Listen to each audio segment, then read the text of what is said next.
We are looking very seriously in other markets, working with my real estate person to gather information, what's available, what neighborhoods we'd like to be in. I'm not one of these people who looks at demographics and does all these economic studies. I really go with my gut.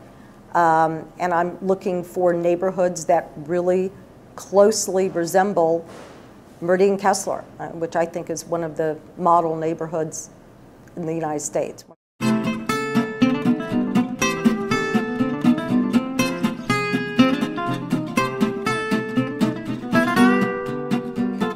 I really did not go into opening Café Patachou in 1989 thinking that I would have multiple locations. I was very satisfied just having the one location. I really felt that we were doing some great things with food and with service and ambiance, and I was very, very, very happy. And then it became apparent that that we either had the option of expanding the concept or that our competition would come in. We found that we were, quite honestly, we found that we were getting knocked off. And so it was very much a defensive move to decide to do some expansion. When you go from 1 to 2, I really liken it to going from 1 kid to 2 kids. You know, you think it's not going to be that much more complicated. You think, I've already done this once, I've gone through the sleepless nights, I can do this. And then you have that second child and you realize that the entire balance of the family is just upside down. And that's very much, I think, what it is to open up a second restaurant or a second business. You know, your time is divided. No matter who you are, no matter how brilliant you are or successful or whatever, no one can be in 2 places at one time. So, you know, there's a time management issue. Once we got past location 2, it became incredibly apparent that we needed to offer customers a consistent experience, and consistency of product was really critical. The only way we could really make sure that we could guarantee that we had the consistent product was for us to make all of our product ourselves. We've always been an in-house restaurant. We make it ourselves. And to control the recipe completely.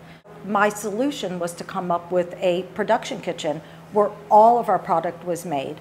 You know, everything, desserts, salads, all of our vinaigrettes, our soups, and then we have an in-house delivery system that delivers to each of the restaurants every morning. So the product is made and then it is stored. We control that. We know exactly how our product is stored. We're very proud of that. And then we get it delivered to the cafes. It was originally at 126 in Gray Road.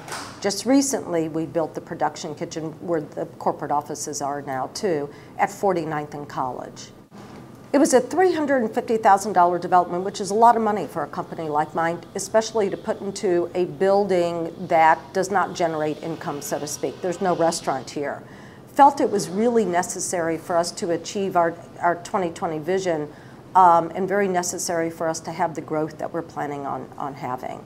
Vision is really important to me. I think you always have to have a vision for where you want to go in order to get there. I read a quote somewhere, and I don't remember the exact quote, but it was something to do with if you don't have a vision, if you don't have a roadmap, you're going to be driving around for a long time and not get anywhere.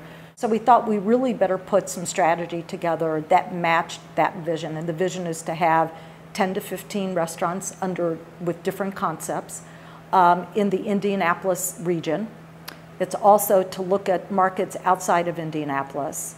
I mean, the obvious choices are Columbus, Indiana, Bloomington, Indiana, Lafayette, Indiana, Fort Wayne, you know, all the smaller cities surrounding Indianapolis, cities that I can get to very quickly, get to and get home within 1 day. We're also looking for areas outside of Indiana. Cincinnati, Louisville, Chicago, Columbus, Ohio, and St. Louis, Missouri are cities that come to mind. The second thing is that we have a system of delivery that can get our products to that city very easily, and that we have vendors that we trust. So those 3 things are really our guiding principles.